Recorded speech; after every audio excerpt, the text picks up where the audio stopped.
Good evening, everybody, and welcome to Punch Kick Choke Chat. My name is Sean Benson. I'm one of your four hosts tonight, and I'm so freaking happy to be here for our hosts chat, which is always one of my favorite ways to do this show. I love our guests. I love meeting the martial artists who came before me and learning and gleaning every possible thing I can in a way too short hour and a half. But the fact that every once in a while we touch base with all of us hosts and we see what we've gotten out of the show, what we've been up to, share some more of my ideas sometimes, which is nice. I'm really happy to be here, and I'm so happy you're tuning in to watch, whether it's here on the Zoom Live or on the YouTube Live, which is another way we've been streaming lately, which we're super stoked about as well. Every week I get to introduce Sensei Nick Suino, who is an 8th Dan in Iaido, a 6th Dan in Judo, a 6th Dan in Jiu-Jitsu. And Sensei Suino, I was thinking about how to introduce you tonight. And the thing, I know we're going to touch a little on the World Martial Arts Live, but I was with Sensei Dauphin in his dojo and did your seminar. And, I haven't been doing as much Iaido lately. And my God, it blew my mind, not only how much I reconnected with the weapon, but also watching you teach and watching the mastery of your teaching. And that's something I've forgotten about a bit because I haven't stood in front of you enough lately. And I just want to ask you and also say what an absolute honor that was to just be Zoom opposite you, but also you're teaching the fundamentals for 45 minutes. And it feels like you're teaching them for the 10,000th time because you're a master, but also the first time. Like that feels like when you taught me those 25 years ago. How do you maintain that freshness for it? And good evening, how are you?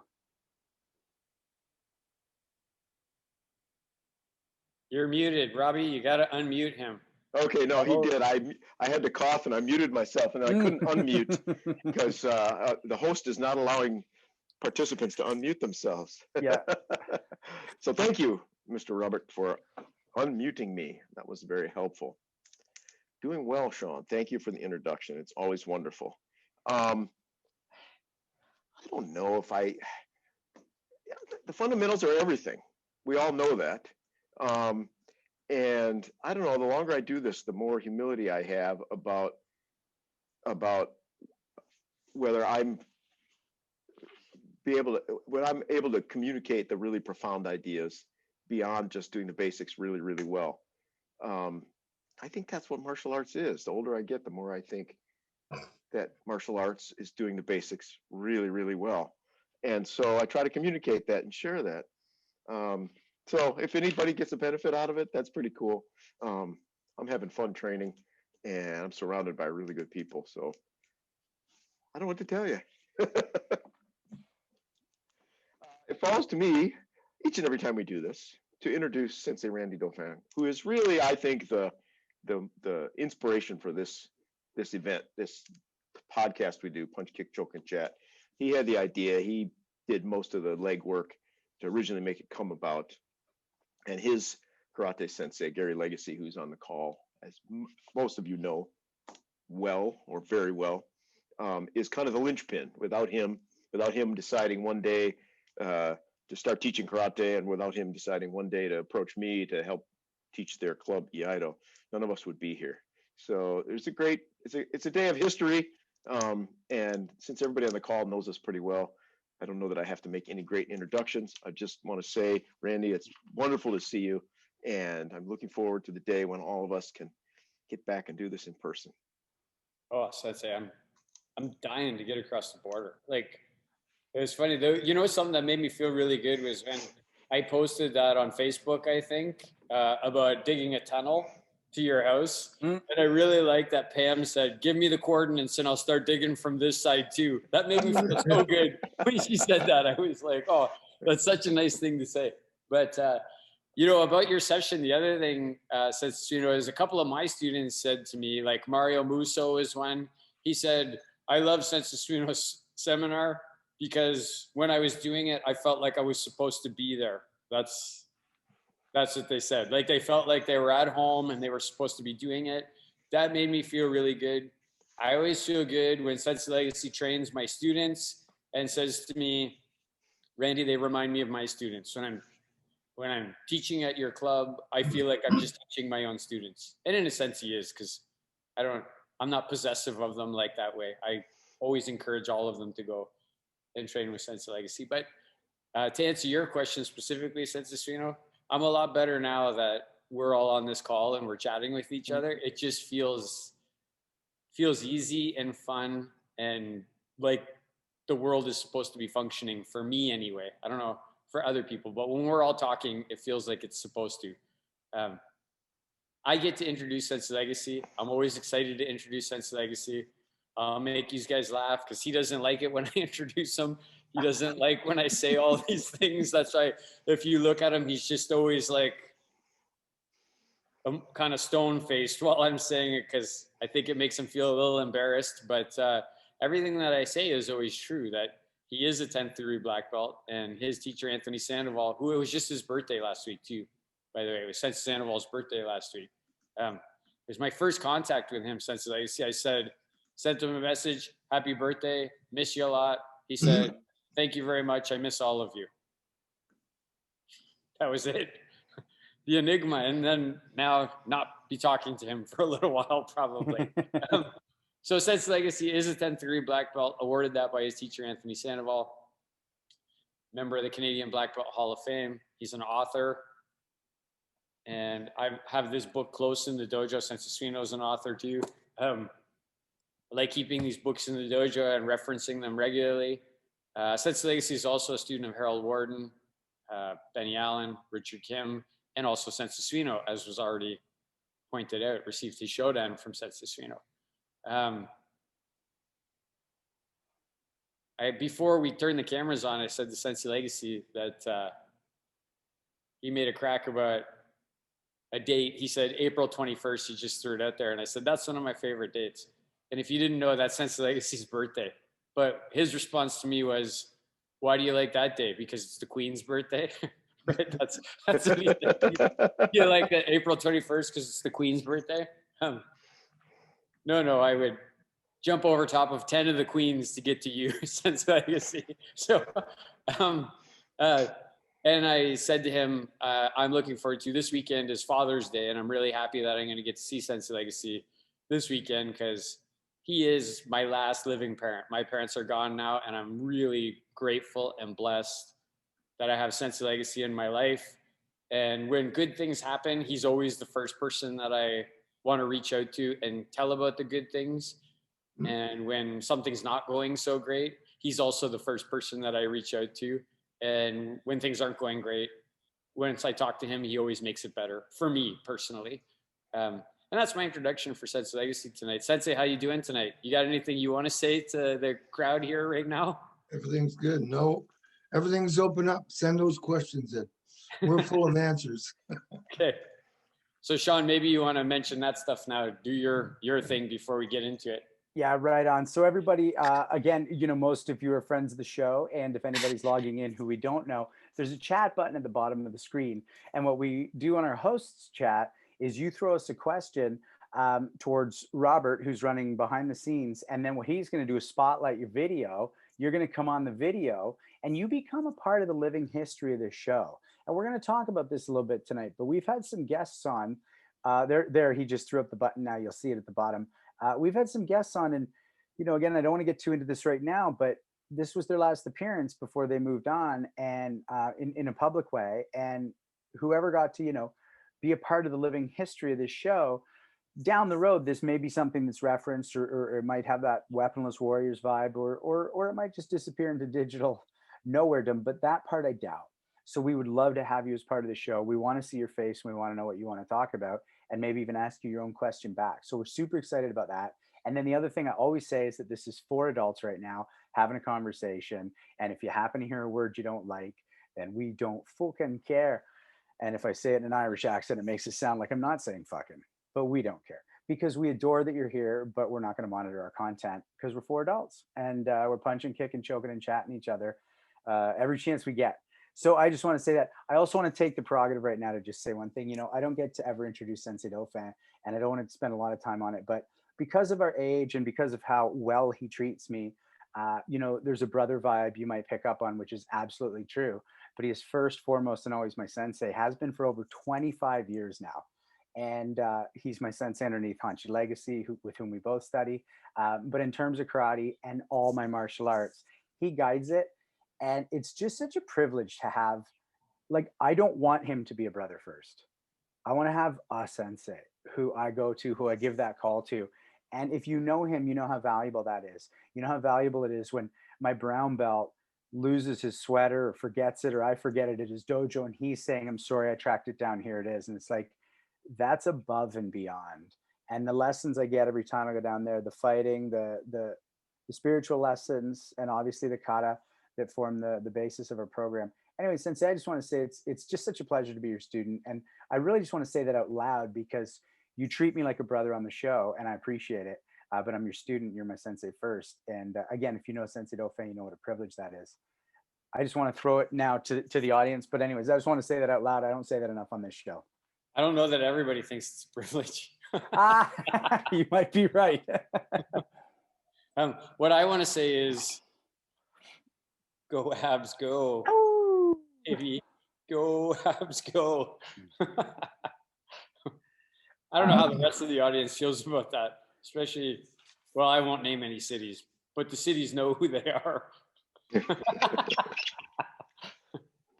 So out of the gate, I know that there's something Sensei Suino had brought up in our pre-chat, and it's an awesome broad topic, and it's going to bring a lot of you probably wanting to have questions about it. Sensei Suino, do you want to start with your idea, and we can start cracking it open? Yeah, let's leverage into it a little bit. I know we want to chat about some of our guests at some point tonight and field some questions, but I'd like to just tee up a conversation about, the differences between, whether it's karate or judo or jujitsu or Muay Thai or just self-defense in general. Like, what are there differences between the way you train for quote unquote street fighting versus training for tournaments? Is kata sufficient? What's the best? If you could only pick one approach, would it be training for war? Would it be training for street fighting? Would it be training for tournaments? I don't know. Randy, what do you think? Why don't you start weighing in on that a little bit? I think you already hit the nail on the head when you said, what are you training for? Are you training for war? Are you training for street fights? Are you training? I think really your motivation when you come in is one of the things that drives how the training will be no matter what you're doing. I think another one would be your sensei's approach, right? If you're enamored with your sensei and you're listening to your sensei and you're learning from your sensei, then you're going to adopt that approach. And if your sensei is high kicking, multiple kicks, win the point, then you're enamored with that when you come in. That's the first thing you get. I think you're going to get that. But, I think Sensei Suino, to be honest though, like for me, I would say to answer the question to you, it's, you have to have some specialties. You have to be good at something before you can start delving into other things. So I think it's important that you're good at something. Hopefully that thing is something good. Like karate, you have a good karate teacher. Judo, you have a good judo teacher. But you have to become good at that old adage, right? If everything is a nail, it's okay if you have a hammer, but it's not always a nail. Sometimes it's something else. So I do think, you got to have, if you get on the ground and you can't finish it there, then you better know enough on the ground to be able to get back off of the ground. And if you're on the ground with somebody or you want to get them onto the ground, but you don't know how to get past their kicking and punching, well, you better learn. And then am I locked out? No, I'm good. You're back. It pinged for a moment, yeah. Now you're locked out. Yeah. Okay.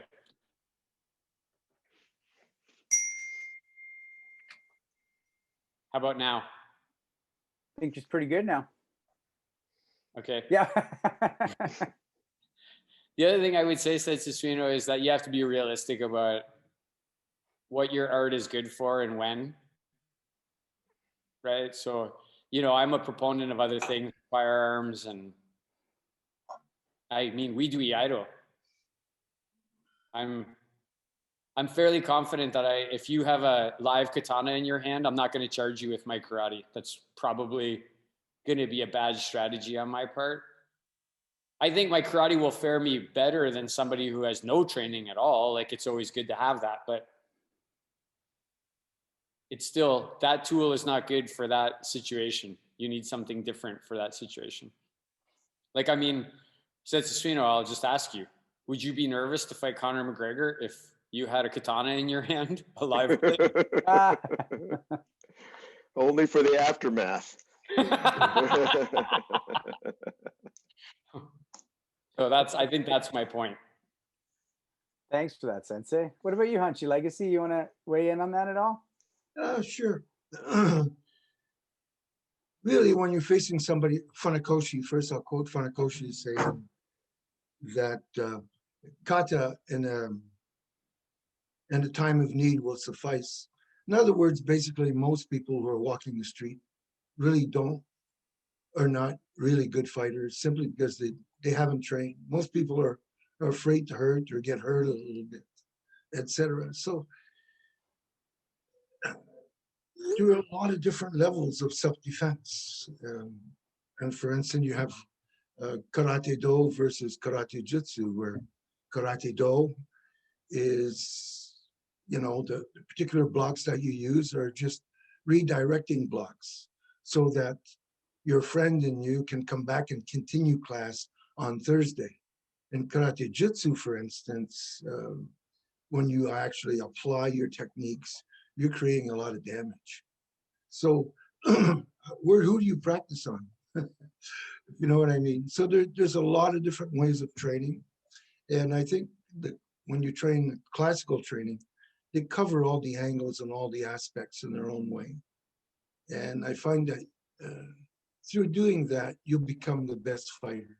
You can't just pick all the best techniques and think you're going to win.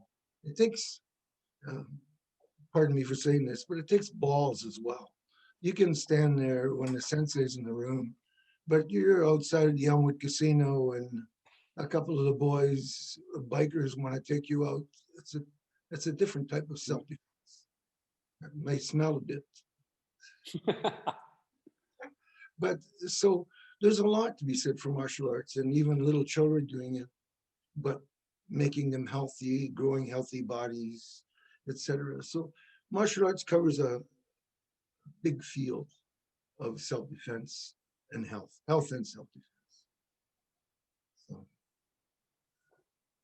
you have to, personally, you have to sort of choose your path, like you and I, Randy and I, and I'll just use you and I for an example. We lean towards the sparring a little bit more, but we still incorporate the proper amount of time to do kata and to do bunkai and doing other things. Whereas if someone who didn't have a sensei and wasn't doing a classical, he may forget some stuff. He may not have a well-rounded defense mechanism because a lot of parts are missing. Even having intestinal fortitude. You imagine Sensei Suino standing there. He's not waving his sword around when he's going to fight somebody. He stands there and waits. When the moment comes, he executes and it's over. Like, so there's a lot of different types of training. And that waiting, for instance, if you're going to take white crane, we want you to at least be a black belt or a second-degree black belt. You have to have certain intestinal fortitude to be able to stand there and face your opponent and wait till the exact moment comes for you to make your move. So there's nerve as well. I'll let somebody else add to that. Thanks, Hanchi. I want to jump in on just one idea. Once a year, I rent UFC Fight Pass for a month, and I watch all the UFCs up until sort of, a couple of years ago. And it's so much fun to go back and watch those first fights up to like 30, 40, number 50, because they really were coming in with their independent arts before MMA as we know it got developed. And I'm really stealing from what my sensei said, but like when Hanshi said, kata will suffice, like I feel like if you knew not even 5 or 8 kata, but like if you knew 5 or 8 bunkai brilliantly, and I mean brilliantly, just 5 or 8 bunkai, you'd win 99% of those stand-up encounters in those early UFCs. And then what Sensei Dauphin said, if you could get up off the ground, you don't even need to be able to do the ground. But 99% of those guys couldn't finish even when they had a guy face down on the ground because they hadn't figured out that. But that would have only taken one or two more steps. And the reason I say all that is because I just think that 99% of anything we'd encounter isn't going to be better than literally the first 30 to 50 competitors of the UFC who still couldn't even finish half the time. And the last thing I'll say about that, like I think about a guy like Eddie Bravo, who, you know, is a bit of a wizard in the jits world. He talked about this on Rogan where he said, you know, if I, like, I think I might do some boxing or some karate again, because all these street fights on YouTube, the reason they go to the ground is because no one knows how to throw one good punch. If these guys knew how to throw one good punch, all those fights that always go to the ground wouldn't. Some still would because somebody can take you down. But I like that idea. So, you know, the idea that you might, like Sensei Dauphin introduced me to this a while ago, like if you're not teaching, you might not need to know every single kata in a system. And when I think about what Hanshi just said, like if you knew 8 killer fucking bunkai, you'd beat most guys, like most guys. And I really like that idea. And what martial art is better? Who knows? You know, again, I hate to keep referring to Rogan, but that guy's got some of the most powerful kicks out there. The machine registers it. He taught GSP his own spinning kick to beat Bisping, and that's a Taekwondo guy. But he just happened to walk into a really fucking tough Taekwondo academy that was only about power, not about points. So that's, you know, perhaps not the norm, but to discount his kicks would be a mistake because he does Taekwondo. So anyways, what do you think, Sensei? Or do we want to move on? Sensei you talking to? There was a whole You Sensei Suino, sorry, just because you asked and we got the other one. One of the things that this conversation brings up then is how come none of us are quitters? Why are we still training after 30 years, right? Because it's no longer about, a lot of people can walk into a fight with talent, and if you're born with it or you get it by accident, you can win a lot of fights on talent and balls. And once you've done that 5 or 10 times and you stop going to the bars late at night, there's no more reason. But all of us are still in the gym, right? Still pursuing these arts after decades. So then that's not about fighting. And yet, right? You become an incredible fighter if you stay in this stuff for, before your body breaks down. That's the pleasure though, Sensei, don't you think? Like, so, the point of diminishing return, right? Like, where is the point of diminishing return? Like, where I have achieved a level of fighting and I maintain a level of fighting that will allow me to overcome most of the natural circumstances I would find myself in outside of the dojo, right? That's just the joy of it. Why? Because you love it. It's your passion. It's what it makes you feel good. It's who you are. It's what you do, right? So you do those other ones for the joy, not for the pleasure, right? And an interesting thing I want to ask you and everybody before is, it seems like today that's a modern thing to say, he's better than this martial artist. This is better than that martial art. This martial art versus martial art. And I'm not sure if that's a UFC thing, or I think in the past when Matsumura was training, he didn't care if he could beat another martial artist. He just cared if he could protect the king, right? And that was the purpose of his martial arts, was to protect the king. And he probably knew he wasn't going to have to protect it. He was going to have to protect the king against some dumb white belt who made a stupid move while he was around, right? Like, maybe, I don't know. Did I cut you off though, Sensei Suino? Were you going to say something before that? I was thinking about that idea that we keep training and how different the experience is. I don't know how long it was for other people, but 2 years, 3 years, 5 years, 10 years, fighting in the dojo still felt in many ways like fighting, in the sense that it was still emotionally driven. It was still felt chaotic, and now it feels like high-speed chess or something. Even when I go to like the last seminar that Hanshi Legacy taught, and he had a sparring constantly. I'm sparring with Sean and other people that are 20 years better than me in karate, but I don't have that feeling I had when I was a young kid fighting. Now it's chess. I'm like, this is cool. Let me pay attention and learn something here. It's a very different internal experience, right? Gary, what were you going to say about that? I could see you had some thoughts on this. Me? Did you say? Yeah. I was really thinking when you were speaking there about that's another thing. When you're training, you train against another trained martial artist, right? Especially if you've been there a long time. So all of us, that's a different facing a different opponent, isn't it? If somebody has been training in another martial art, it becomes like an MMA fight because they're actually trying to knock you out. And then, like I had accidentally happened to me one time on the way home from training on a Saturday afternoon, I had these guys attack me, and there were, we'll just say there were more than one. Didn't turn out good for them, but they didn't know how to fight either. They didn't even know how to walk because they couldn't stand up for very long. So They had some help with that, Sensei. If they knew how to walk when they started, they didn't afterwards. So in reality, that's sort of what I was thinking. That it should be so easy for you to talk your way out of or redirect your way out of a real fight, except for somebody maybe who's drunk or something, because you can just turn them away and push them away. You don't have to knock them out. I think in our youth, we really wanted to try that.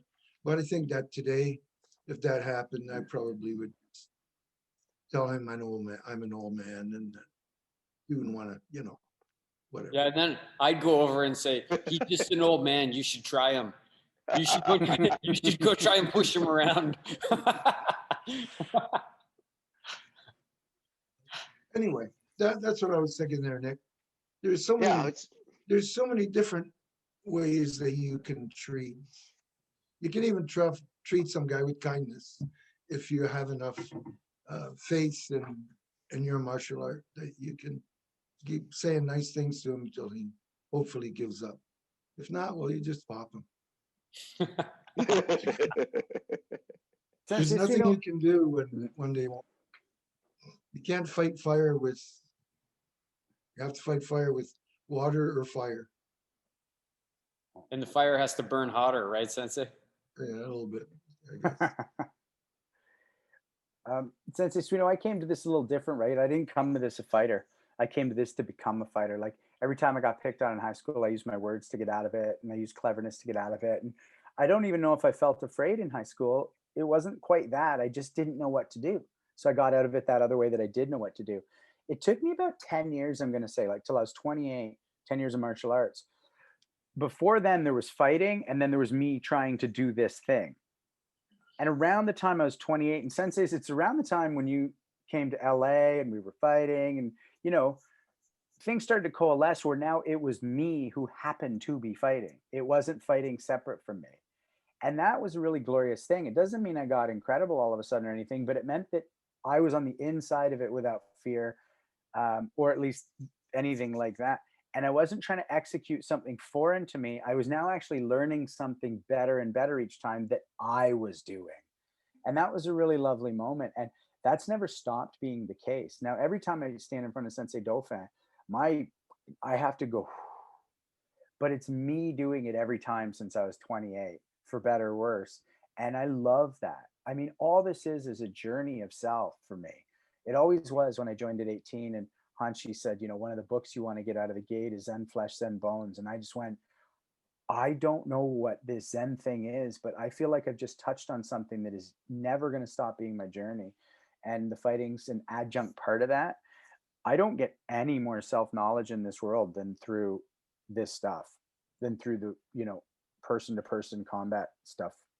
So yeah, it took me about 10 years before it was separate from me and was just something Sean, was doing. So I have a question, Sean, since, it's along these lines too, is this came up in the dojo about, competitive sparring, karate tournament, judo match, UFC fight, full contact kickboxing match. And they're undoubtedly like, those people are killers. Like they are so good. Like their conditioning, their technique. So I'm not saying this in a disparaging way. And I'm not saying that what they do isn't very dangerous. But I wonder about the third man, like how people feel about the third man in the ring, the referee, the person who's going to save you, and what that does to the mindset when you go into that match. Because I know for me, I was never afraid going into a tournament, and I fought some pretty good people in tournaments as much as I was going in the dojo alone with people to fight with them. You go in the dojo alone with somebody and they lose their temper. I've had it happen. I know Sensei Legacy's had it happen. I'm sure, Sensei Suino, you've been alone with somebody who decided, I'm getting fucking pissed off here. Like this person keeps, and then they decide they're going to try and amp it up, and you have to have an answer for that. What do you guys think about that? The third man versus being alone in the dojo versus, I think being alone in the dojo, personally, I think being alone in the dojo with somebody fighting is the more similar experience to having a confrontation on the sidewalk rather than fighting in a tournament, I think. That can happen, but some guys panic in the ring too and come after you. You know, then you gotta, I don't know how to say it, but you just have to stop them. I don't know how else to say it. I mean, you are fighting. Right. I understand that sense, but I mean, even if they knock you out, the 5 referees are going to jump on them before they stomp on your head 17 times. Yes, they are. Whereas in here, if you and I are fighting and you get pissed off at me and there's nobody here to help me, I'm going to be in some big trouble in here. It's going to be a problem for me in that type of a situation. And it doesn't happen amongst us the higher we go because we all trust each other, love each other, care about each other. It's not always the case. You know, so I think there's levels, right? So in a friendly group environment, you're sparring, maybe you've got a sensei there watching you. Next level is, tournament or walking into somebody else's dojo, or 2 people alone in the dojo, somebody goes off, nobody's there to stop you. Most of the fights I got in high school and college were like bar fights. And I was never really so much scared as just going, okay, here's a belligerent fucker that I got to deal with. But I've got about 3 situations in my past where somebody really intended to do me harm. Like it wasn't a bravado fight, right? It was somebody who was had that mindset, that kind of animalistic mindset of wanting to really hurt me in that instant. And I was terrified of all those. I think I'd be a lot less terrified now because I have a structure to fit it in. But that's a whole nother level, right? It's no longer, I don't think belligerent bar fight is the ultimate question we're asking, right? Like what if you step in front of an animal who is dispassionate about hurting you or actually takes pleasure in it, and they have a knife in their hand? That's a whole different kind of experience, isn't it? I've never been in it, but I would say yes. And I would be afraid of that. And I would hope that my decades of training would fare me better than somebody who had no decades of training. That's a body freezing moment. And unless you've been trained and you've went through those many times, that you stay calm. Like calmness is so important. When I had confrontations before, the thing I noticed the most after I went home and cooled down was the calmness. Like you don't practice that. It just you either have the experience to be calm or you don't. That's where that 30 years comes in. Say what you like. Right?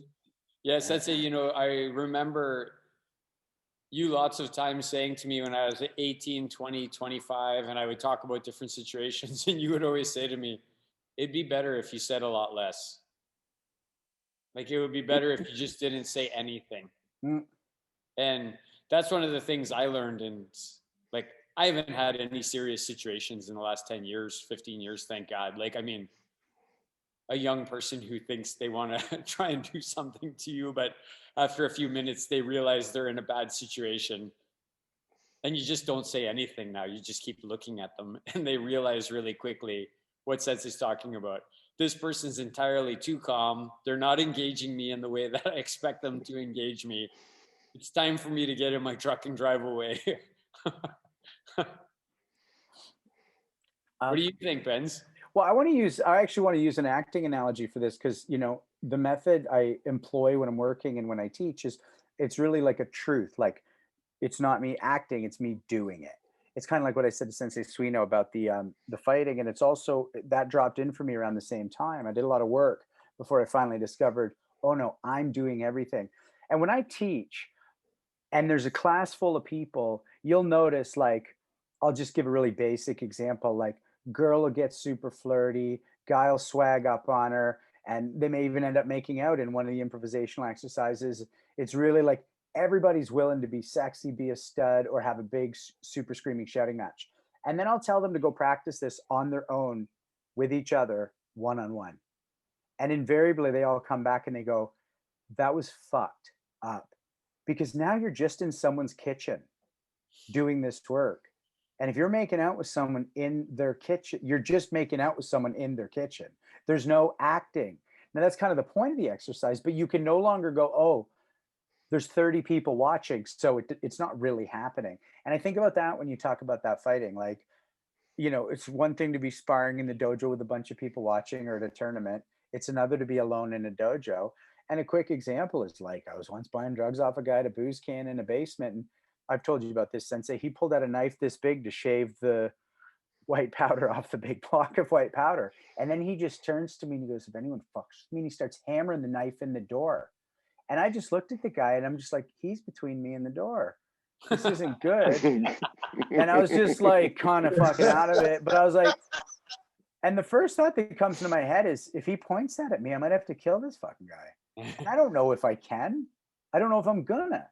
But all I know is that's the first thought. And then he goes, but I like you, and keep shaving the shit. And I'm like, was it because of that calm demeanor? I don't know. But all I know is that was just me and a guy with a knife in a bathroom. No one was watching. No one would have known what went down. And everything would have been a story later. Luckily, this is the extent of the story.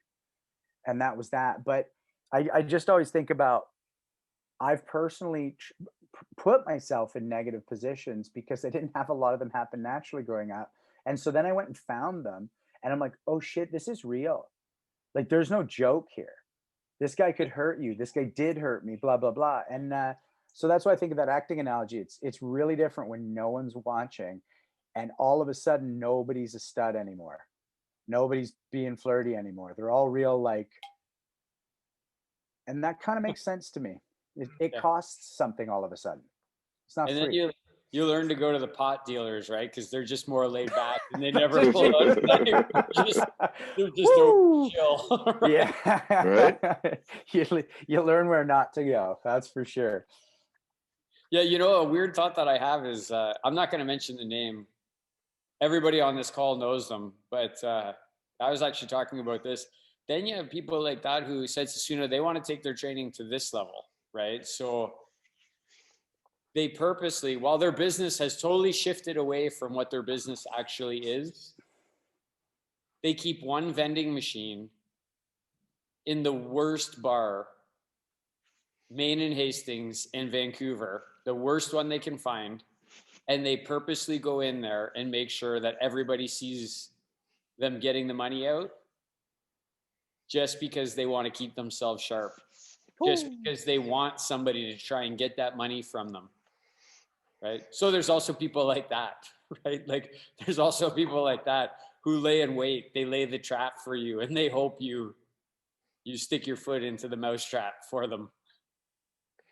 Well, I think there's a lot of nice people walking around who have no idea that there's a subset of humanity that either is seeking constant confrontation like that or takes pleasure from hurting other people right? Or is it completely dispassionate about it? Like, I just think a lot of people walk around, they have no idea. And one of the problems is, like, Sean, you saw that drug dealer guy, but how long does it take you to switch from, oh shit, I was wrong about this situation, to I'm in the mode where I can defend myself? Like that, a lot of times, that freezing thing, the fight or flight thing, right? You freeze when you realize that somebody is not what you thought they were, like they can do you harm and they intend to, and you haven't processed it yet and got yourself in the position, right?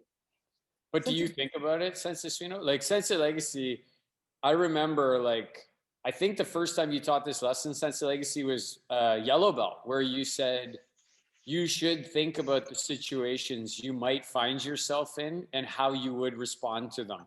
You should think about them. And I think everybody who's a martial artist, and everybody in general for their own personal safety, should say, why would someone want to attack me? What would they want from me? And why would they be coming after me? Because the answer to that question is going to provide you a lot of what you should do, where you should go, where you shouldn't go, and also maybe help you with that freeze response, right? Like when I think about myself, I think, okay, I'm in pretty good shape. I've got a few tattoos. I'm usually riding around on a Harley Davidson. Why would somebody attack me? Probably it's an ego thing, drunk, stoned. Like that's probably what it is. It's probably not somebody saying, I really want that guy's t-shirt, right? Or I want that guy's Seiko watch, right? They're gonna find a softer target for the Seiko watch. They don't want to work harder than they have to get that damn watch. But if I'm someplace and we're in a bar, which I try to not frequent those places, for sure, like the wrong person looks at you the wrong way and they're in an altered mind state and they think, I'm going to show everybody how tough I am by picking on a person who I think might be tough. So why would somebody attack you, Sense of Swino? Sense of Legacy, why do you think somebody would attack you? And is that a good practice? Like thinking of those situations, is that good practice for everybody? I think it's brilliant. And I also think, the friend of ours we're talking about at Hastings in Maine, he's training himself to be aware from the second he gets out of that car to the second he gets back in. And so it's a conscious choice. So there's not going to be a surprise there. And that's the thing, right? Is that if anybody's going to hit any of us, it would have to be such a surprise. And our mistake probably wouldn't be that we didn't fight well. It's that we didn't realize someone was behind us, and that was the mistake. And that's something that guy's training not to do, at least for that 10 minutes.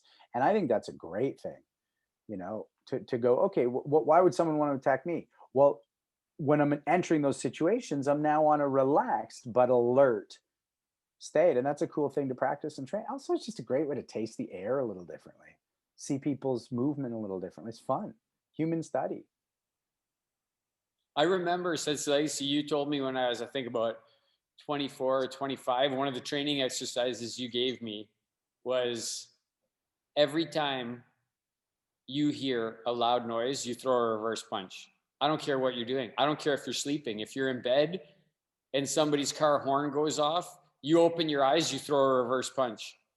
Do you remember telling me to do those things, Sensei? I remember you saying it like vividly. And I remember going through like about 18 months and people looking at me in the shopping mall when somebody would pop a balloon and I'd be like, yeah! And I'd like uncork a reverse punch. And I also remember you saying, I don't care if you're late. If you get home and you realized an hour ago that you heard a loud noise and you didn't throw a reverse punch, you throw it an hour later. Because you always want to keep trying to close the gap. Be vigilant, be aware, close the gap, close the gap. I'm giving you everybody a little bit of insight in why it's so great to be Sense of Legacy student. These are the great lessons that you get. You know what's crazy? Go ahead, Sense of Swino. Let me just jump in real quick. What's crazy about this is at my other life, when I do marketing work, I've got a client that does active shooter training for industry. And they give me all their materials to watch. And I was watching this video that they have. And one of the things they tell you to do, and I always thought this, but I never had like a real, professional say this. They said, if you hear something that sounds like a gunshot, assume it is. Like right now, take the actions. Don't stop and think about it or wonder, gosh, that wasn't a gunshot. We're probably okay, right? That's the mindset we're talking about, is like, if someone scares you in an instant, assume that they are, prepare yourself for it, and go ahead and be wrong about it, right? But be safe. And these guys are saying, if you're in a big industrial place and you hear what you think is a gunshot, assume it is, act accordingly. You can always, laugh at yourself later. But it's just interesting to see industry professionals and us say something that's really similar. What are your thoughts on that, Sensei? Like, I see you nodding. Why did you come up with those? No, I'm just agreeing. Yeah, but why? Like, what was it? Like, just what are your thoughts? Like, you came up with that stuff. You trained us. Like, Well, it's like everything. That's what I try to say. If you're just doing self-defenses or just doing kata or just doing fighting, you're not a rounded fighter. You're just doing a part of it.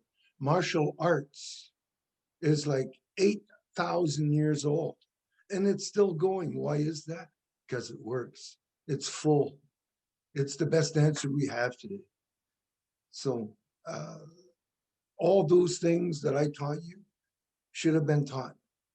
That, like, if you think about Shaolin monks, they're not 24 hours a day doing martial arts. They wash stairs, they go to classes and do other stuff, philosophy, religion, or spiritualism, whatever. So it's a lot more, self-discovery is a lot more than just the one thing. It's everything. I wrote a thing down the other day right here. It said, it's so damn hard to do nothing. It is, and that's the idea of Zen, right? To discover yourself without your five senses. That is you, right? The senses are given to you to make contact with physical stuff, right? So there's a lot more to train than just the physical part. There's that space or that being, right? That is being inside of you. We have to train that as well. And that's very difficult. I think that's a great seg into one of our questions. This is someone who doesn't have their camera and doesn't want to put their camera on or can't. But you mentioned 8,000 years and it's still going, and you mentioned teaching. So the question is to each of us, would you still be doing martial arts if you hadn't started teaching? I personally, probably yes. As I'm getting older now, I find myself not being quite like Randy is. Nick, they're younger men and they've got a lot of drive. Something happens to you in life as you get older. You still love karate, but your body can't quite put out the same thing. But the thing that it does have is experience. And you don't need to quite have so much domination, more than just insight on how to handle the situation. That's what white grain is. It's martial arts for older persons, where you don't need as much power, but you need more experience. As Richard Kim said, you need to be able to stand in the eye of the tornado while everything else goes crazy. So you need to train more than just the punching and kicking. You need to train the entire being to be a better fighter. And it's crazy how you start fighting and your techniques make you a better fighter, and then, as you said, you start training the person, right? You train the being. This is a Yamaoka Teshu quote, right? Zen is like soap. First you wash with the soap, then you wash off the soap, right? Yeah. you first you study karate for karate, and then it changes you, and then it all goes away, right? And only you are left, but you are part of it. You're the product. Yeah, you're the product, and we're doing something. I mean, this is this arc of life that we keep talking about on this show over and over and over again, right?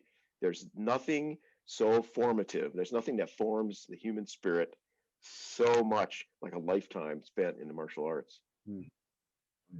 So you'd still be doing it if you weren't teaching, Sensei Suino? Yeah, I love training.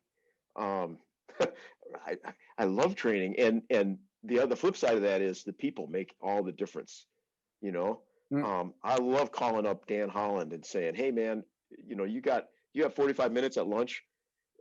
Let's, you know, and then we get there and I go, which one of the martial arts do you want to do? You know, it's like, I don't care. You want to do, yeah, I don't, yeah. You want to do karate? Yeah. You know, you want to do judo? Yeah. So,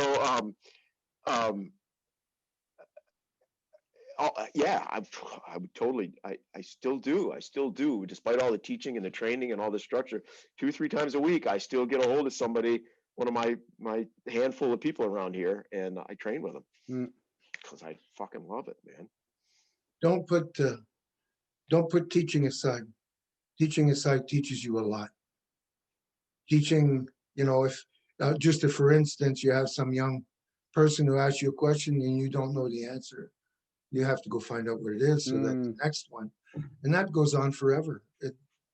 Like nobody knows it all. You know, my thing is, I say, stand in your dojo someday and look at the floor, and then look under your feet. You're only going to learn what's under your feet. The whole floor represents all martial arts. So I would get busy at doing what's under my feet, getting an art and learning it. Each one, just like each different sport, hockey, baseball, can fulfill your dream, right? So the different martial arts are the same thing. It just depends on what you like. You like, you know, in clothes, doing judo, like with Sensei Suino. I prefer to stay away from him. But there's enough in martial arts for everyone.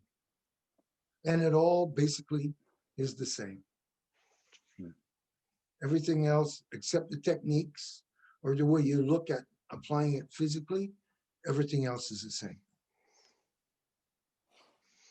Sensei Dauphin, what's your thoughts on the teaching versus not teaching? Would you still be doing it?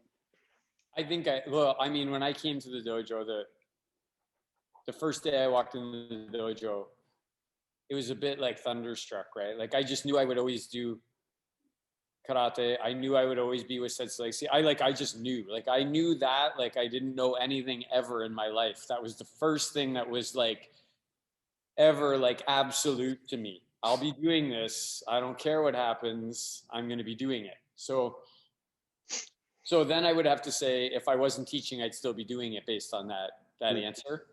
But you know, why did I teach karate? Because in the beginning, it was more about me than it was the students. That's why I say, like, when you came to me and Robert and these people, they got the worst instructor they could have had. Like, I'm way better now as a teacher than I was when you guys came, because then I was teaching, it was about me. Like, it was about, okay, I have this image. The image is Sensei Legacy.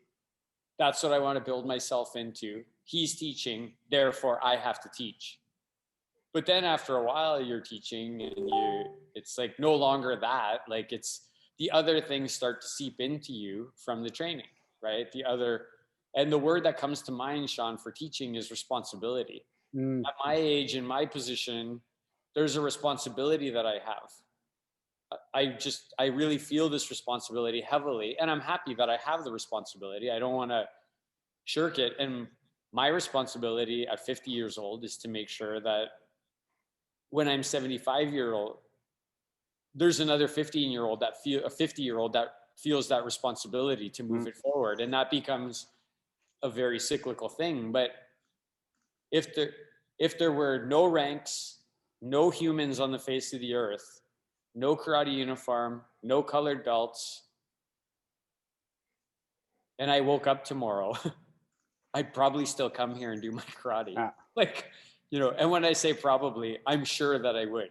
I'm sure that I would come here and I would do my katas and I would hit the bag and I would swing my sword because I just love it. I just love that. So I don't need to be a teacher to love martial arts and continue to do martial arts for the rest of my life, but I do want to be a teacher and teach martial arts as well for the rest of my life. Right? I can't separate those two things anymore. Yeah. Thanks, Sensei. What about you? What do you think? You know, I actually did. I think teaching, I think I'd still be here because of my relationship with you, Sensei. But I will say that that period where I started teaching in Los Angeles, and for those of you on the call who don't know, I was living down there for 8 years, and there was a period where I was a bit adrift. I was doing maintenance karate at best, and I hadn't found a dojo there I connected with for stand up. I hadn't found any ground arts there. I wasn't looking for them, and when I finally started teaching, it reconnected me in a way that I've never been disconnected from since.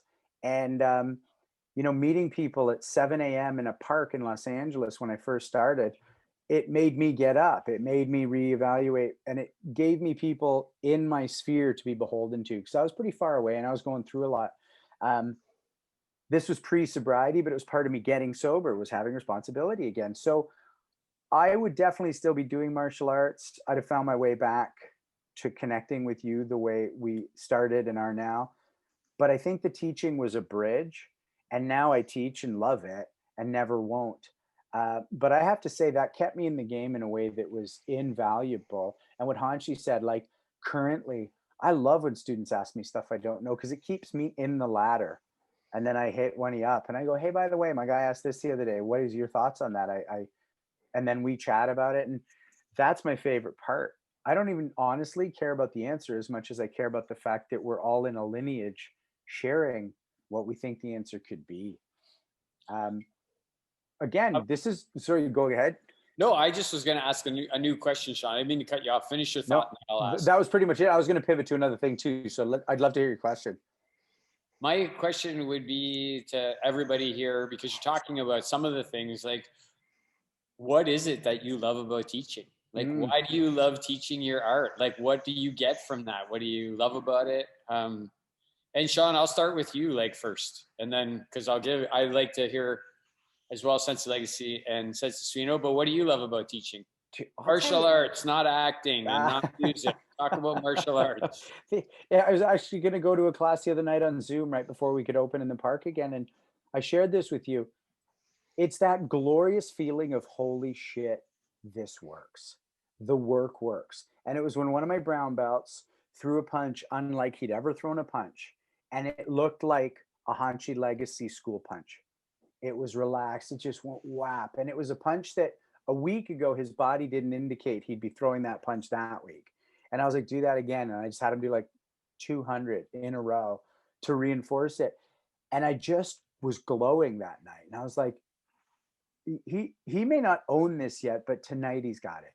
And I didn't know that was going to happen for him tonight. And it was like watching a little beak poke out of an egg.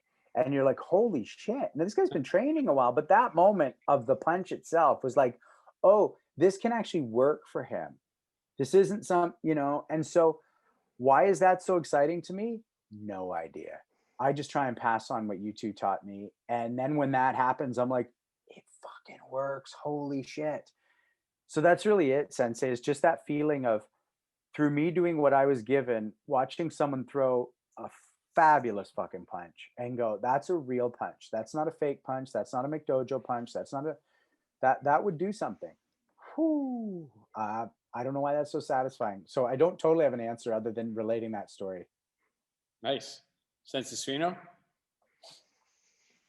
There's so many reasons. I mean, the first one is just that gut thing, right? I fucking love it. I don't know. The second one is I'm at a point in my life where I used to say I wanted to make society better and make people better, 15, 20 years ago. Now I really do. And maybe it's from having kids. I don't know why, but I sort of wake up in the morning going, how can I help? So it's really satisfying because I believe in the mission, the path of martial arts. I think it makes people better. And then there's that connection. I've got tons of these, but the one more is, how you're having a great conversation with somebody, you look them in the eye and you're just like, fuck yeah, I get it and you get it. Isn't that cool? Right?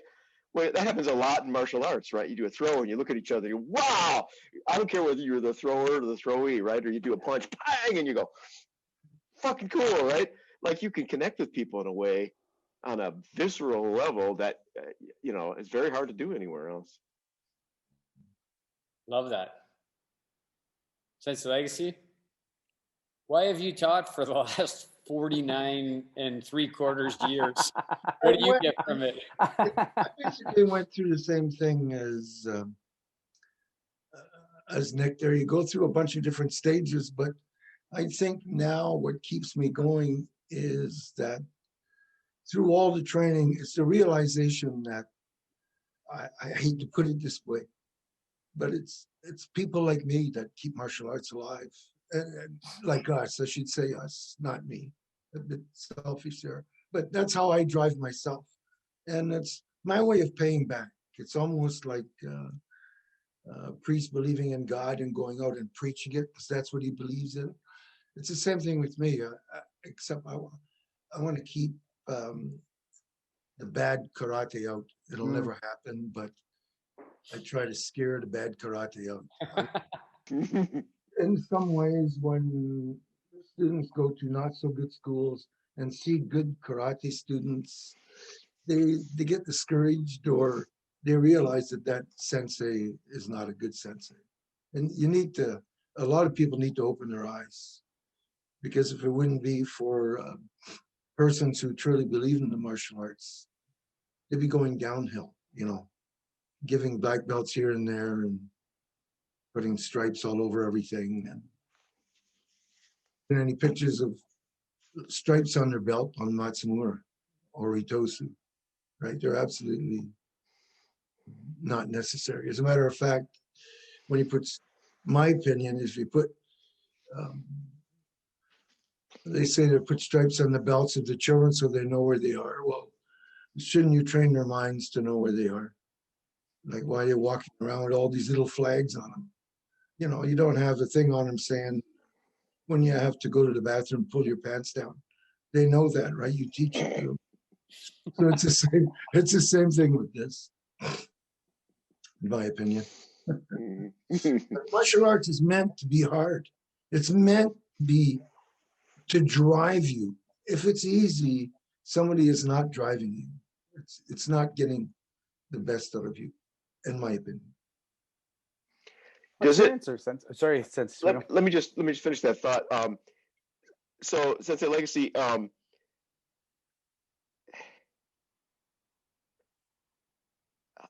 you make people hard or do they have to come with it? What do you mean by hard? So you say martial arts is supposed to be hard. Does that mean real martial arts is always only going to be in the hands of a relatively small number of people? Or is there a way to make it hard and still bring people in? Absolutely, yes. It's difficult, but you can do it. Not everybody will be at world championship level. But like one of our guests were saying, I might have been Rick Joslin, that there's a big space there for like performers in MMA, and then other people that defend themselves in the street. There's a big difference there. You can understand what I'm saying. So I'm sorry I got lost there a little bit. Well, so you can harden up people in martial arts. They don't always have to, and maybe make the audience broader if it's done well. By way of technique. Mm-hmm. By way of technique and mechanics. That's our job. Most people don't know that stuff. Can't do that stuff. Most people are not athletes. Or if you want to say, what I like to say to people is, you have a friend who plays in the National Hockey League, and he's driving by a bunch of his friends playing on a rink by the road. He can go there and play with them. But those people can't go in the National Hockey League rink and play there, right? So there are only certain people that will be what we're talking about. And as long as other people try, they will be able to do their best, but that's just not their forte. What are you going to say? It's just the way it is. Mm-hmm. That's the other thing. When children and parents come to you, they're looking for the truth. You need to tell them the truth. You need to tell them where they are so they can actually see what kind of a the trip that they have, their trip through martial arts, whether it's going to be difficult, easy, because you're just different types of people. Some people are smart and can do it. Some people are strong and can do it. And the rest is just a combination. You know how we always ask at the end of our show, one of the 10 questions is if you could give people what you've gotten out of martial arts without having to go through it, right? Which one of those traits would you give them? Do you think, I want to pitch this to everybody, do you think that, let's use the mystical enlightenment, I think, as we get older, I'm getting closer.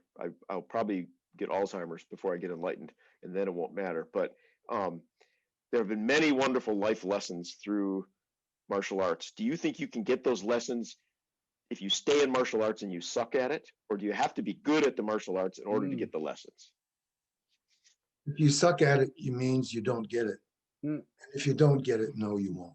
Martial arts will take people in, chew them up, and spit them back out in the street. If they don't have that idea of really trying hard and making it, or if they're just there for some other reason, not the right reason. It's hard. It's tough. Martial arts is tough if you're doing the real karate. It's demanding. It taxes your entire being at once. That's why it's 8,000 years old. It's still working, and people see it as still working, and it always will. It's probably the best thing one of the best things that ever happened to mankind. A friend of mine, Taekwondo guy, happens to be said to me a long time ago. He goes, "Hey, Nick, I think that martial arts was the original personal development system." Probably could be, yeah. Before all this, the Tony Robbins stuff way back, like how you prepare people for battle. Think about the samurai, right? They have swords. They're going to go out there. I don't know if you've ever seen anybody that has been cut by a sword, but you don't just have to have your techniques right. You got to have your mind right too, right? Yeah, that's what I was saying. Like, it's not, you need to do meditation. You need to do everything in the martial arts. Martial arts isn't, the punching and kicking is like taking the bow or arrow out. All the practicing you don't see. Right? I agree with that. The thing I think about Sense of Legacy when you say that, it shouldn't surprise people that I'm always going to parrot the lessons that I've learned from Sense of Sereno and Sense of Legacy, because that's where my stuff comes from. But, Sense of Sereno, I think a fatal flaw for people when they come in the dojo that might limit your ability to get it or not get it or change or not change is if you come in and you think you're going to change karate to what you want it to be, or you're going to change judo to what you want it to be. Sense of Legacy always said, karate is here to change you. You're not here to change it. And I think if you come in and you accept karate for what it is and what it's supposed to do to you and what you have to do to reach those levels, that's the best way to get all the lessons and all the, it's like, if you want to learn how to drive a car, but you say like, I want to drive it from the back seat or the roof, or I want to face the other direction, or like, well, you're going to have a hard time learning how to actually like navigate that car through the road.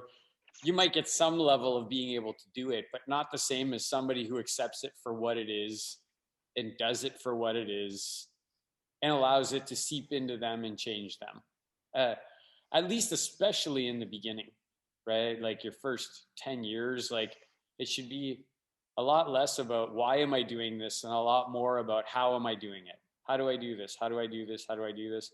And then I guess I can say all of us, we still got to keep the how going, but we get to be more like we're doing tonight. Well, why? We get to talk more about the whys because we already know the hows.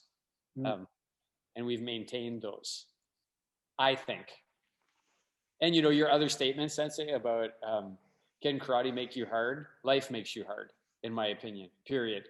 Everything starts soft and dies hard. Everything on the earth. And we can't escape the nature of that. And so if you stay in karate, it eventually makes you hard in some ways, but maybe it softens you in others. But life is that thing that I think when you're in karate or judo or martial arts, it accelerates that learning curve a lot more because you have to fail a lot more sooner. Like in the beginning, you say it, Sensei Suno, you got to be willing to suck at something before you can be good at it, right? So while you're sucking at it, you're like hardening yourself, you're learning resilience, picking yourself up off the ground, your mind, your spirit, your body, it's all becoming harder. Those lessons are all penetrating for you. So, and the more you can do that, the better. I always said in the beginning there was a guy, Sensei Kenny Ibu Suzaki, and great man. When I joined karate, I was 18 and he was 62. And he was a university professor at the University of Western Ontario. Sean knows him. Since Legacy knows him really well. You might have even met him too, Sensei Suno. I did. Yep. He was at some of our seminars. And I used to say to him in the beginning, Kenny, you're the oldest and I'm the worst. That's what we have. Like we're both white belts and you're the oldest one, white belt, and I'm the worst one. But the one thing I was always good at is just picking myself up again and again. Somebody like knocked me on my ass. Okay, I'll get up. So I always said to myself, well, if that person can take 2 reverse punches and I could take 54, I learned a lot more about that reverse punch by taking 54 of them than they did by quitting after 2. And I think that's one of those things that's how I think it hardens you, right? My body hardened whether I wanted to or not. Like it just did because my mind made me get up and take another reverse punch. Isn't one of the, I'm sorry. sorry, go ahead. A fighter's body. It's the result of your training. It's a fighter's body. It just happens depending on your fighting. And kind of going to kind of going into that what I was getting at a little bit before, isn't it true that you can get better faster if you have a realistic outlook about, so I said, right, can you suck at martial arts and still reach enlightenment? Maybe, maybe not, but you can get better at martial arts a lot quicker if you're realistic, right? I think that's what everybody's kind of saying. You know where you are, what you bring to it, and the difference between that and where you need to go. And if you're delusional about it, you're going to maybe be delusional about other stuff in life too, right? And also, do you suck because you're just not there yet? Or do you suck because you have a bad teacher? And so you're in a lineage of suck. And so fundamentally, you're never going to be, because, Sensei Dauphin said real early on, right? Like people get it or they quit. And I love that. So I don't think you'll reach enlightenment if you suck, because you'll either become someone who doesn't suck or you'll quit, unless you're in a lineage of suck, and they exist. And that is what it is, because then people think they have a thing they don't. But that's life. That's okay. I really like what Sensei Legacy said once about that, is that they didn't actually quit. Martial arts pushed them out. Martial arts chose them not to be here and pushed them out. I love that. I love thinking about that. Most of on that note too, when you're a teacher and you realize that, of course, there will always be a few, but you realize that it's a lot harder to get some of the stuff that you're teaching because you think it's easy, but you encourage them in little ways. Oh yeah, you had a nice punch there. You did this properly. Just little things like that can stop that discouragement. You don't have to, it doesn't have to be something big. Oh, you're the best fighter. Just something small. Your thumb was in the right place that time, things came out. Like that. You can pull them in gently instead of just breaking them if you find they have potential. But then there's always the ones who just come in, their mother sent them, or they said they made a bet they would go join a karate club. I don't know what, but something. The majority of people want to try it. They want to do it. If you have a good teacher, that teacher can lead them in my opinion. That's who we are. Yeah, I agree with that a lot, Sensei Legacy. And I think it's interesting because, Sensei Suno, you said about if people are realistic, but I think sometimes in the beginning, it's impossible for them to be realistic about it because they just don't know enough yet they just don't know. It's like if if all of a sudden you never saw, again, I'm going to use the car analogy, you never saw one and somebody said, there it is, make it move.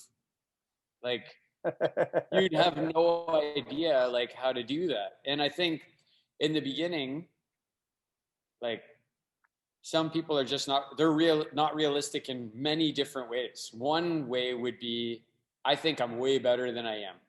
I'm tougher than the teacher. He doesn't have anything to teach me, or she doesn't have any, they have nothing to teach me. And I'm here because I'm going to show them everything I know. And then on the other side of it, there's the people who come in and they're saying to you, I could never do this. I can't do it. I can't do that punch. I can't do that kick. I can't do that throw. I don't know how to dress myself to get a sword in my belt. And you'll never be able to show me how to do it. So they're not realistic on the both extremes of the pendulum, right? And I think that's our job initially, is to paint that picture for them and be, like as Sense of Legacy said, no, you can do this. Look how good you tied your belt tonight. You couldn't tie your belt for 6 weeks. You came here, you couldn't tie your belt. Hey, good job. You tied your belt on your own tonight. Awesome, right? And then to constantly be that representation of painting the picture of what martial arts is. And sorry, go ahead, Sensei. What you're going to do too is, if you give them false praise, and when they get to be somewhere where they can realize, they can gauge their own worth, then everything is going to collapse. They hire you to tell them the truth. You're their servant. They ask you, tell us the truth. What am I doing? How do I do it? And sometimes when you're running a business, it's hard to be that person. So I think this is a great time because Hanshi, earlier you mentioned that all martial arts are the same, and also we're talking a lot about, you know, teaching in schools and that kind of thing. And I think we should throw the camera onto Tim Moynihan right now, who has a question that feathers into a little bit of this. Can't wait. Tim, I haven't seen him for a couple of weeks. Yeah. You miss me? I miss you. Yeah, I do. Yeah. Nice to see you. Thanks for waiting. Oh, no worries. So I guess my question, you know, and first off, I love this show, and this is my Thursday night. My wife kind of gauges our life around this time of the week. She goes, "Don't you have a show tonight?" I do tonight. Somebody crapped on your hat. What's going on? Somebody crapped on I was going to say, I got my my golfing hat on here. You can join us next week. I shouldn't say that. I hope the Habs go far now. They got some good tenacity on that team. They sure put them Leafs to rest early. Yeah, no, I'm not a Habs fan. I guess the question for me is, you know, when we always talk martial arts, and you know, we tend to talk more the masculine side of it, the fighting side of it, and most schools, all schools, I think, whether you're karate, taekwondo, jiu-jitsu, judo, whatever, we all advertise, we're going to teach your kids self-defense. We're going to make your kid better than what they are, that sort of thing. And I guess my question is there a core set of skill sets that kids need to know? Should we all be teaching a very basic set of skills, I guess, at the early stages for that first belt promotion? And I'm going to throw it back on myself, as when I first started back in the 70s, my first teacher was Sensei Chris Bissett. It was Taijitsu. And one of the first things I learned was break falls. And, you know, there was a lot of striking involved in that art. There was a lot of locking, there was throwing. And I thought, well, complete art, I loved it. But I live in a small town, and small businesses come and go. And Sensei went to the military, and we lost him. Anyway, that aside, do you guys think that there's a core set of skills that we should teach kids, self-defense wise?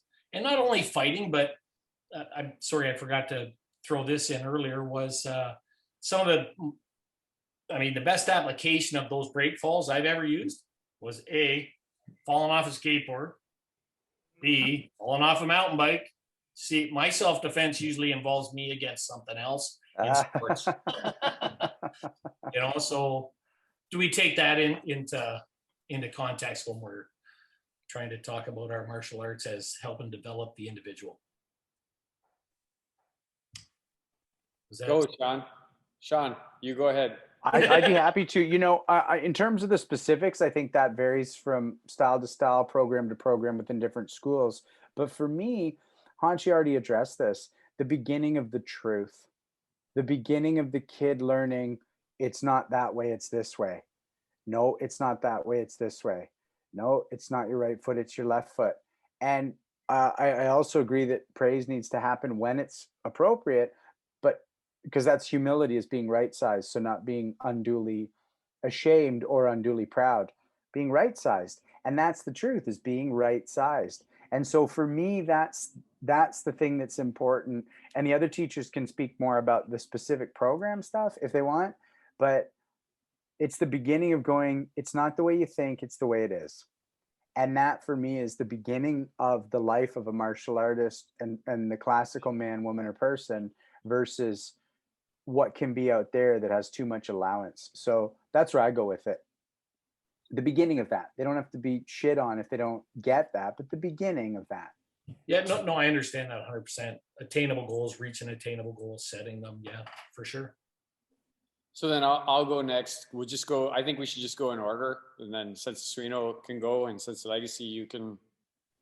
For me, I think when I kind of train the kids almost the same way I train the adults. And when I've listened on Punch Kick Choke Chat, there's a lot of different opinions on that.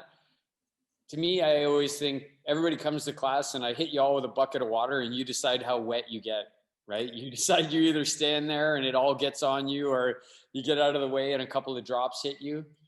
And I think, Tim, it would depend on where you live in the world, what time, like what is the history of the world that you're in right now.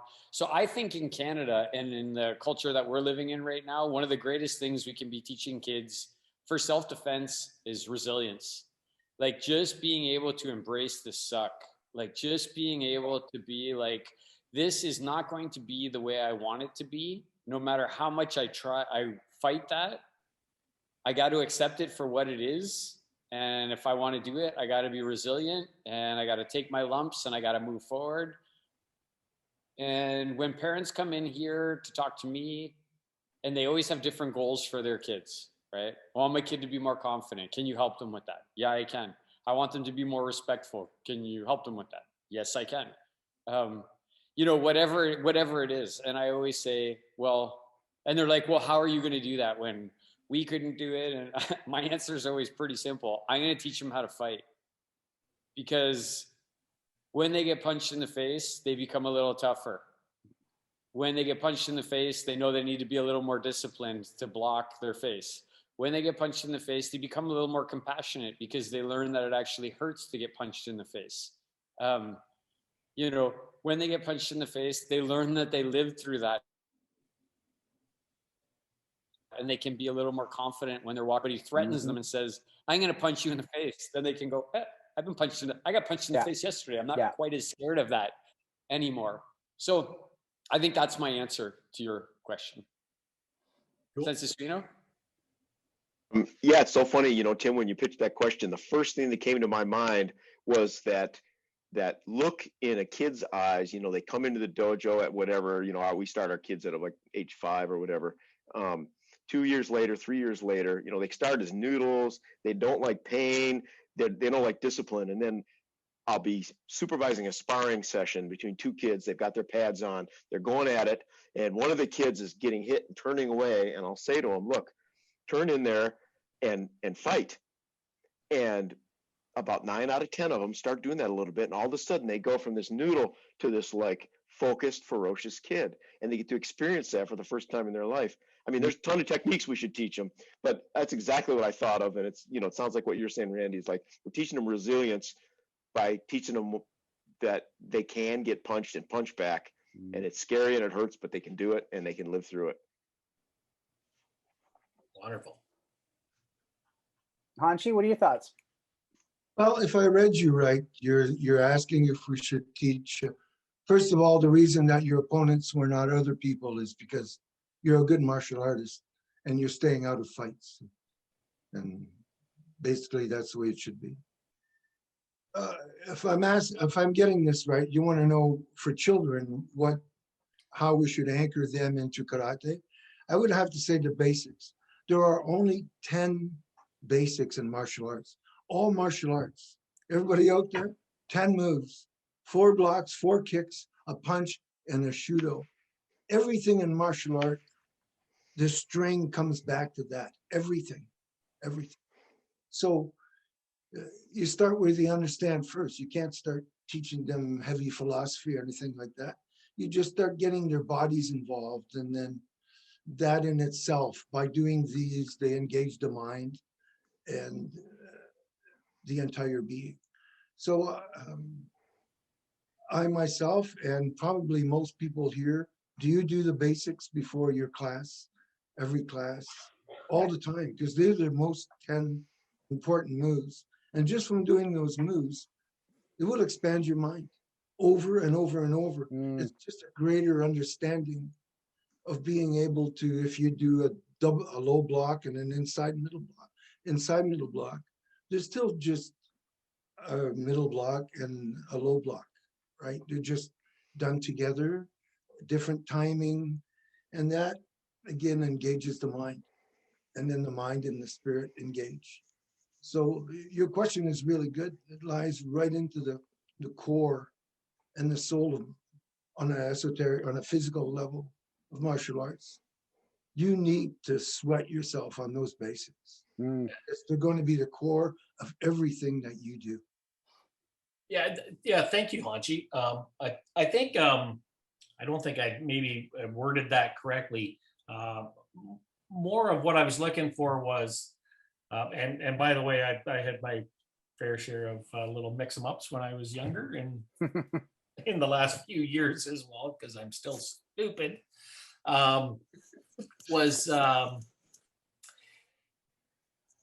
Should the basics start with maybe the way I should have worded was should it be more rounded? Should it be more holistic? So the first advertising I put out when I opened my karate club was karate. It's more than just punching and kicking.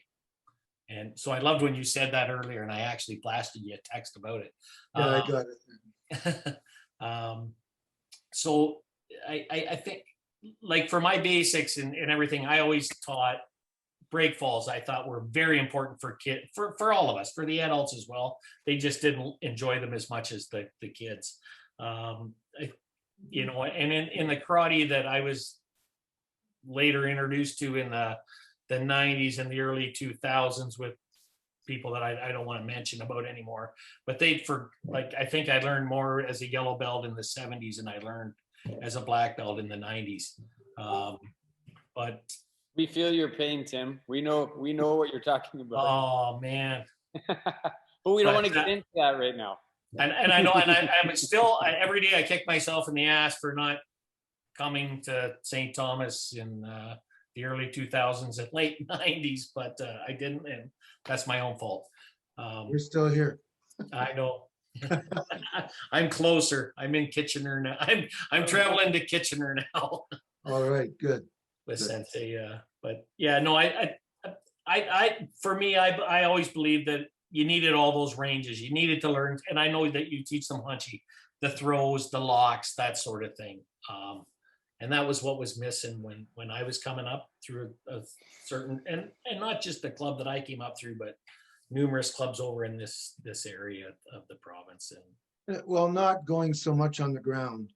In Shorin, we have White Crane, and White Crane is our grappling. It's our grappling. It covers that part for us in a bit of a different way. We don't lie down on the ground with you, but we take you down. Yeah. And I mean, that's what Hanchi Montalvo always taught too when I trained with him, was ground avoidance at all costs. And I can remember back being in a little tussle one time. There was, again, numerous guys, and I took the leader on and did the right thing, right? Got him down the ground, and then I looked up and got a cowboy boot in the side of the head. And I learned to really size up everybody after that happened, and their friends too. So, Well, listen, Tim, it's awesome seeing you, man. And Thanks. I look forward to swinging swords with you as soon as possible. And I know Sense Suino will be excited to see you swing a sword one day as soon as the borders open up. I Yeah. get my second shot on Monday, and when that border's opened up, watch out. Awesome. All So right. really good to see you, man. Cheers. Get a new baseball hat. Ah, I have one on the rack right behind my computer, but I won't wear it. All right. Cheers. Cheers. See you, Tim. See you, Tim. so yeah, before we go around the horn, because we're at our time right now, I just want to say that Sensei Copeland chipped in when we were talking about teaching and just said some students become teachers because of their teacher, and then some do just stay as students, which I know we all agree with. Shall we round the horn? Should we see what we thought about tonight and take her out, Hanshi Legacy? Yeah, I like these nights where we just have our little talk amongst ourselves. It brings things back, you know, and it sort of takes the dust out of the closet, makes us think about some of the stuff we haven't talked about before or for a while. And it's always a pleasure being with you guys because we have the same mind. We're classical martial artists, and I think that mostly we agree on everything and have the same views, and as opposed to, you know, battling amongst each other. None of us are quitters. I still got 2 years before I prove it. Sean's still working on I that. still got to prove it. Working on it. Yeah. It's like I got the prison calendar with the days. I'm like, 580 to go before I'm not a quitter. Fucking quitter over there in the Fucking corner. quitter. What I'm about you, also Sensei? looking forward. Okay, I'm sorry. I'm also looking forward to seeing Sensei. I've seen you for a long time, and Too long. I can hardly wait till I can train with you as well. Love it. I can't wait. I can't wait just to hang and to train. All of that. Man, this was a great night. It went by.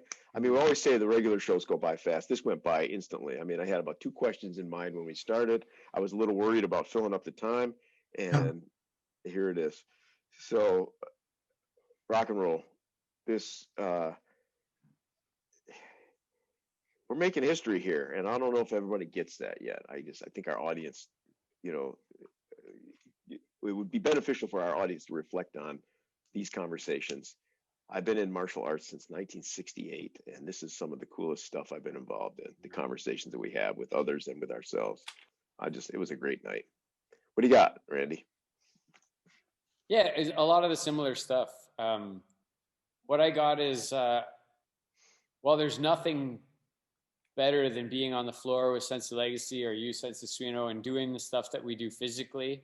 This really is, for me personally, it's filling a void, because I think what I need more is what we're doing tonight. Like, what I need more is the people ahead of me to provide me with deeper thoughts and things to go away and contemplate. And I know it never fails when we have a host night and I get to listen to you, Sensei Suino, and you, Sensei Legacy, and the thoughts that you have.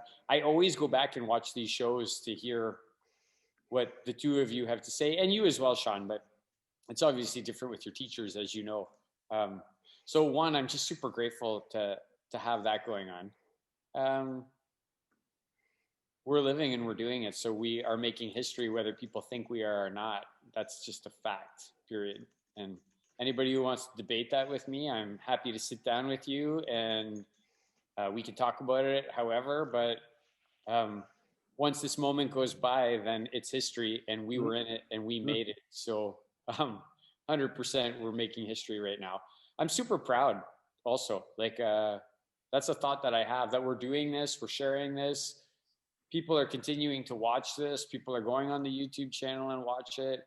It's led to some really good historic events like World Martial Arts Live, different things like that. And when I look at, our list of even people on lots of our great students, some former students, just people I really care about, like Ann Russell's one of them. I love, every time I see Sensei Copeland, Sensei Nispel, I see Jason Pettit's on the call, Patricia Beauregard's on the call, Sensei Suino, Sam Maletsky, old friend like Scott Watson on the call. I'm really proud that that my life partner, Christine Hussey, is on the call. When I see these people, it just makes me feel like this is really fun. It's just super fun. Like, I feel like an otter in the river just playing around with my friends right now. And I like that. So that's my thoughts. Super grateful to everybody who's signing in, grateful to be in the life that I have, grateful with the teachers that I have, the students that I have, my family, my friends. Love this life. What a great life. Thanks, Can I Sensei. just, Yeah. can I just say something just that I forgot? I would like to bring it to everyone's attention that Billy Hines, who was my mentor and also a great, great Canadian martial artist, passed away in this last month. And, you know, maybe you can keep him in your prayers or, you know. And the other thing is, our hats off to Rick Joslin, who was stricken with cancer, and he just last week beat that. He's just that type of guy. He's just a guy who'll beat anything. Gets in front of him, he's going to beat it. Am I right? Yeah. Congratulations to you, Rick. I hope to see you soon sometime. Tough Yeah. fucker, that guy, for sure. Yeah, thanks for bringing that stuff up, Sensei. That's important that we mention those things for sure. And I think it's also important to say, if you never met Sensei Hines, you can go on YouTube. Speaking of making history, you can go on YouTube and you can go watch him talk and his thoughts on karate and his thoughts on being here. We're blessed to have had the opportunity to chat with him near the end before he moved on. So that in itself speaks to what we're doing here. Yeah, it really Absolutely. does. It really does. And I'm Sean? sorry you lost your friend, Hunchy Legacy. You know, Yeah. I met him briefly, but I just want to tell you that I love you and I'm sorry that someone from your day passed. Yeah, he was somebody I loved too. Like Yeah. what a martial artist he was. Yeah, my thoughts about tonight, you know, first off, out of the gate, I just want to say what a pleasure it was because we have a format, but on the host chat, we kind of let it go. Sensei Suino, it was really awesome just to have you kind of guide our chat tonight, you know, and sometimes the format just takes a sec before we get to you with our guests, the way we pass the ball around the horn. And it was really nice to sort of have you guide our thinking tonight. I really appreciated it. And I just want you to know that. Generally speaking, though, you know, it's funny, we've mentioned Scott Watson a few times. Me, Sensei Dauphin, Scott Watson, we drove down to a seminar. Hanchi Legacy came down with Sensei Sandoval. We were going to do a seminar with him in Minnesota, and it was just a blast. I mean, if you are a martial artist who does this kind of thing, you know, all the laughs in between are part of it. But I remember, Scott, you said we've won the martial arts lottery. Like, we literally have Hanchi Sandoval, and at the time, Sensei Legacy, teaching us we just have to follow the concrete they've laid out, because they had to like forage with machetes and stuff.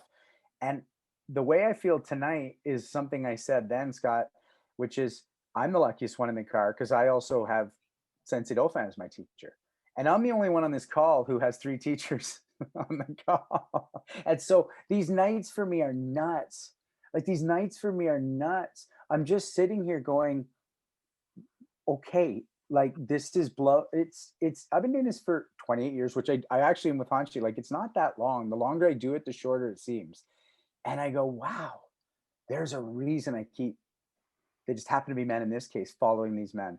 There's a reason I keep just sitting going, holy shit, he just said that. I've never thought of that way. And I just want to say that having 3 instructors on this call who think so deeply, someone said deep thoughts, absolutely. I just never take it for granted, and I pray that I never will. That's it. I just hope I never take for granted that I get to be the guy who's most lucky on this call, because I have 3 of you, and that's all. That's all I want to leave it at. Sensei Dauphin, what's happening for us next week? Yeah, before we go to next week, I got to digress about a funny story about you, Sean. And I know, I'm sorry, Sensei Suino, I know we're over, but we don't tell funny stories about Sean that often. I just got to tell you, everybody here, that when we drove down to Minnesota that time, we have this saying in Legacy Shorin, we say when we travel, rank means everything. So if you're higher ranking, you get the better bed, you get to sit at the better spot at the table. And at this time, Sensei Watson, Scott Watson, and I think we were neat ends, or he was a neat end and I was a short end, but Sean was definitely a brown belt, like a third Q or something. And when he was in the bathroom having a shit or something, Scott said to me, he said, "Randy, do you mind if I give Sean a little bit of the brown belt treatment this weekend?" And I said, "Go nuts, man. Like, give him, do what you got to do." And so we're laying in the bed and it's late and it's like 11 o'clock at night. And Watson goes, "I'm really stiff from working out tonight, Sean. The hot tub closed an hour ago. Go downstairs and talk to the girl at the desk and get her to open the hot tub for us so that we can get in there and have a soak." Right?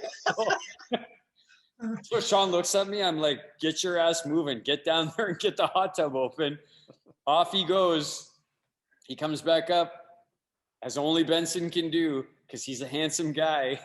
And he says, "She said, as long as we go in there and we're quiet and we don't make any ruckus, we can have 45 minutes. Down we went, the three of us, and soaked in the hot tub after hours. Sean got that done for us, all at Scott Watson's bidding.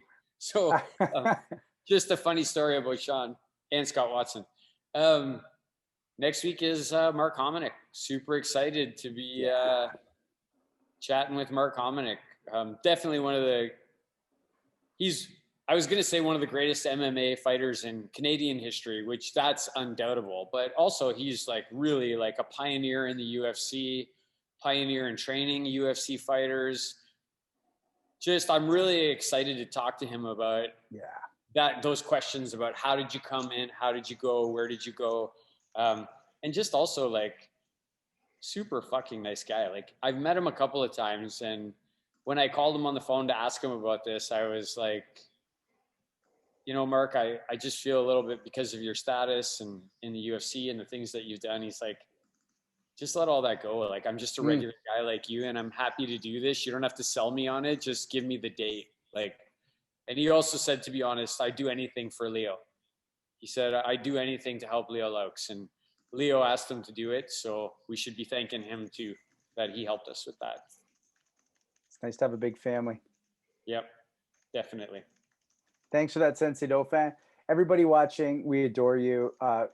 Everybody on the call, thanks for being here. Stay safe, everybody. That's the most important thing, because we want you all here next week and next year making this history together. Thanks, everybody. Can't wait to train with all these too. Jesus. Yeah, man. Won't be long. Yeah. See you on Saturday, Sensei Legacy. All right. Good night, Thanks, everybody. Senseis.